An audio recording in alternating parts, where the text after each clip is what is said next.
What is up, everybody? Welcome back to another video. I know it's been a couple days since I made a video. I wanted to upload the podcast number 7 talking about Arma and all the future things coming with Arma, some things I don't like. But that didn't go as planned, so that's going to be coming out next Sunday, or well, this Sunday now coming up. But I want to go over some things with you guys real quick about Dayz. So we're going to chill in the Dayz menu. I want to show you guys some of the servers I've been playing, but mainly just one. Which is right here, No Man's Land. Come check it out. It's a really good community. I'm an admin, trader security manager.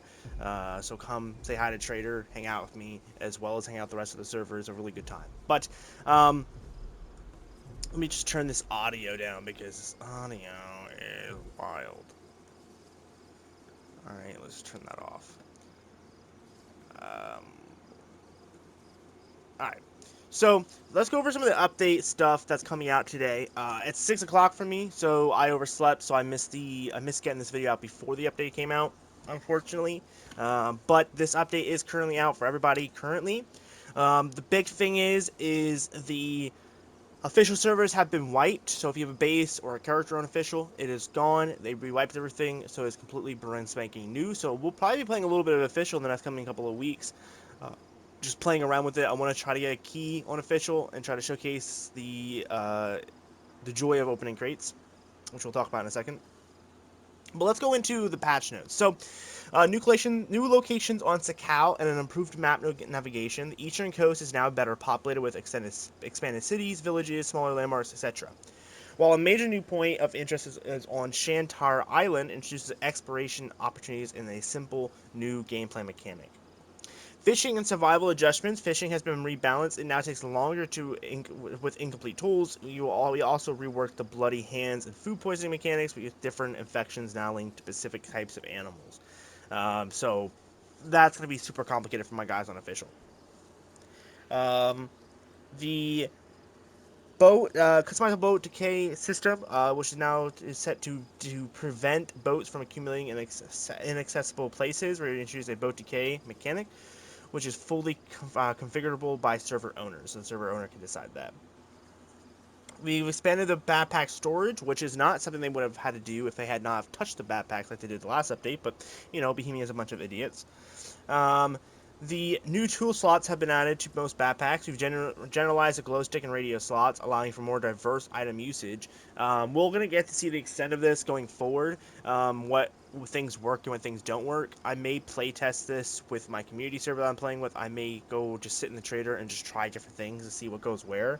But my guess is this is going to work for some of the medium-sized tools, I believe, as well as the glow sticks, the radios, GPS, the candy canes, and there's something else that I've seen are things that will work, I guess, universally on each slot.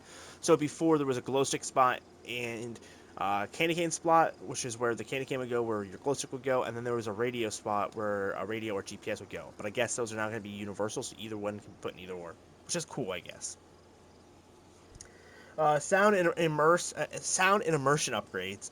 Balance footstep audio, especially in forests, when stepping or cutting on clutter, adds an extra layer of environmental depth. There's new character sound effects, including chattering teeth when cold, gunfire sound tweaks for machine guns, some machine guns, along with reworked bullet cracks. From my understanding, they nerfed solo play and they buffed teamwork play. So not sure how I feel about that, but, you know, Bohemia, you know, are always doing something wrong every update, so, you know, it is what it is at this point. New particle effects from snow falling off trees and shaking to vomiting. Breathe vapor and bleeding effects. Many visual elements have been reworked for adding realism and polish. Wipe news. To maintain a fresh and balanced experience for all players, we'll be performing a wipe on all platforms with the release of 1.27, which is today. This includes all maps and characters. The reset ensures a clean state and an equal start for everyone as we move forward in 2025. Because there's the whole new new weapons and new stuff that are coming in 2025, and I guess they just want to start fresh, which is fine. They did release a tiny roadmap in 2025, so let's kind of go over this a little bit. They have the update 1.27, which is stability, which adds some other stuff we're going to go into in a second. Then we have a Wahlburgers a seasonal event, which has a picture of a witch hat, so I'm guessing it's some type of witch theme event, like a Halloween event.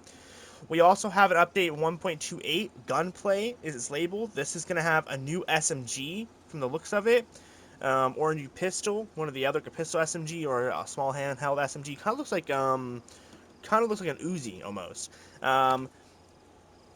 We're also seem to be getting some type of new scope, as well as a new desert or golden scope for the Russian category weapons. I'm now wondering if this is meaning we're going to get a lot of new attachment changes and what guns can use what attachments, and maybe adding more attachments, because I think that this game desperately needs more customization. It needs more optics, it needs floor grips, it needs laser sights, it needs flashlights on guns, or more options for flashlights on guns, even if it's just like letting you duct tape a flashlight to a gun. It needs more magazine sizes in comparison, so like there should be a drum mag for the AK-74. There should be more scope options. There should be things like sniper scopes for the LAR and the DMR, etc. There should be sniper scopes for actual snipers like the VS-89. So I'm wondering if this is not the start of that, if that update's now focused on trying to rework that. There's an event, TBC, which is a seasonal event coming after that event, and then there's update 1.29, classified as currently. There's a Halloween event coming after update 1.29. I'm assuming that means the Witch of Hat event is not a Halloween event, because I didn't reread this chart before, so I'm guessing that's a different event. We have a Christmas event after that, so we have Halloween and a Christmas event, and a Halloween and the Christmas event back to back from each other. And we have update 1.30, which is classified, but that is listed as 2026, not 2025. Christmas event will be the last event prior to 2026, which scares me a little bit, because that means 2025 is only going to get 3 updates, which I think is just awful, and I think it is so irresponsible and just rude to the entire community that we're getting 3 updates for this game in a year. I think but that's another video for another day. As we kick off the new year with 2020 with Dayz in 2025, there's also some other new things that are being added. Let's talk about I don't know if this is the entire thing, but we're gonna read it and we'll just kind of go from there. This year will be an important year for Dayz as we continue our commitment to regular updates while we're working on some of the more ambitious plans yet. Our focus remains on expanding and refining the core experience, ensuring longevity and continued engagement for our longtime players and new survivors alike. While we don't want to go into too much detail just yet, here are some of the key areas we aim to explore through in our upcoming updates. And that does not talk about keys, so I don't know why they put that there. Gunplay refinements, featuring improvements to scopes, new firearms, and weapon handling. Quality of life and performance enhancements, addressing community feedback, bug fixes, and optimizations. Expanded and dynamic events for Sakao, bringing more variety and unpredictability to the world of Dayz. A refreshed experience, updates to the main menu interface to improve navigation, news, announcements, delivery, and accessibility. I think this is huge. I think it would be great for them to have some way to see what is in the patches, either when the patches launch, have it set to show the new patch and have all the information added there, or have a system where we can see what's coming in the new patch ahead of time on the menu. Would be great. They didn't host a Valentine's event this year, as according to them, they did not host it.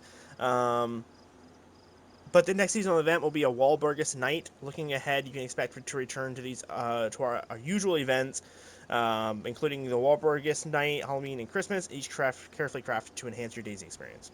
I thought this was a patch notes, but I guess it's not. So I already kind of know some of the stuff that's been added previously, so let's kind of go into it. Oh, here's the patch notes, so we're good. Well, I'm going to leave this in the video because I'm goofy, so... They added a new village to the eastern coast, a new shipwreck location off the coast of Shantra Island, and added a wooden log cabins to the mountainsides of Sakao. They have the loot map enhancements. They introduced a sandbag bunker on Barracan Island, replaced with the new concrete bunkers. The dynamic military containers now require a corresponding key to be unlocked, which we'll talk about in a second. VSD variant with wooden stock, handguard, and old metal body. So this is going to be kind of a more realistic looking VSD, more like a early version of VSD you would see in like something like Afghanistan or something. You would see like what is that movie? American Sniper. I think the guy in that movie uses like a VSD or in real life an SVD, and that's all wooden. They've added a city. Anova City has been expanded. They've also reduced the vegetation over cover on the military island. Snow falling from the trees and on various interactions, cutting, harvesting, tree falling, car hit, and sprinting through have been added. They've also have naval buoys with flashing red lights to serve better with navigation through the ice sheet maze. Particles for explosions on snow train added. Functional additions, functioning mounted outdoor thermometers reflecting the current temperature. Both can now despawn, degrade continuously until destroyed. Players now able to get a longer heat buffer with all clothing increased for low insulation. Added a delay between falling unconscious due to blood loss. Behavior of lights in the warhead storage rooms has been changed. Audio sounds of footsteps when walking in the forest without snow. New ambient sounds for warhead storage. New sounds for the power generator were added. New audio for birds. Changed in intensity and variations. Reduced noise level of owl sounds, loudness and reverb. Electricity storage bins, storage doors.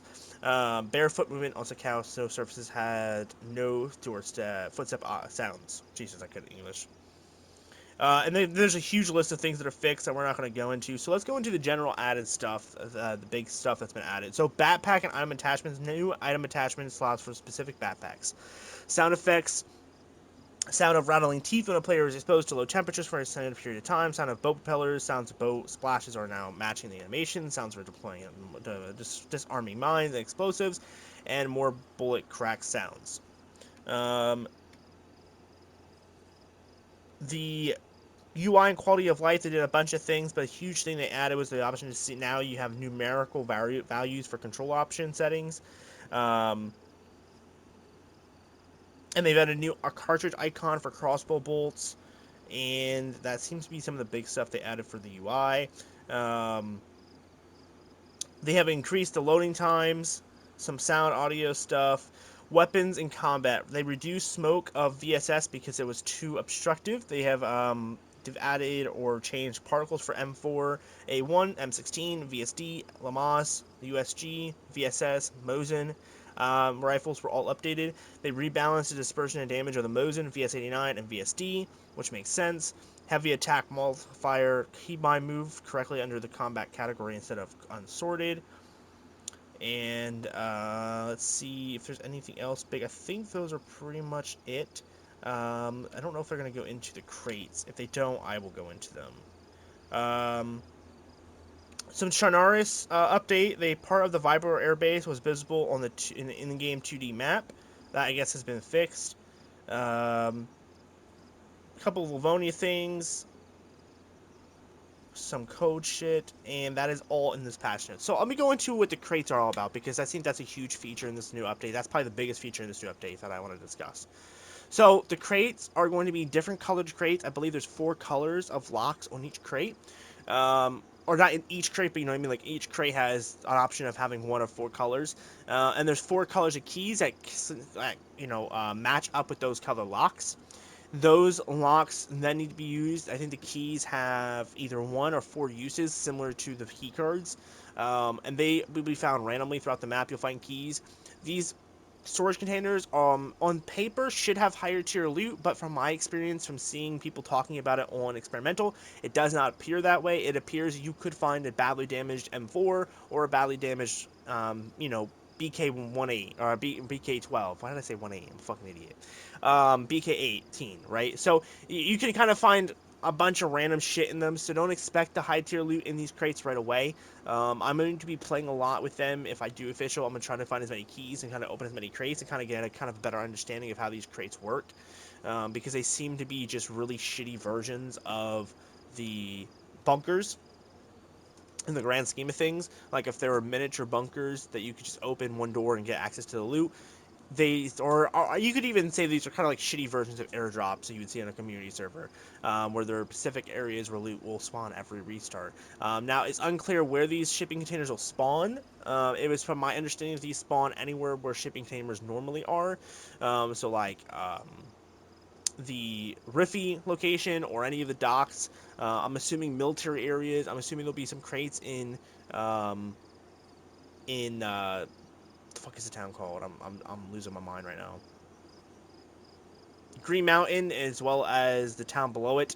Zelenogorsk, there's the town name I'm looking for.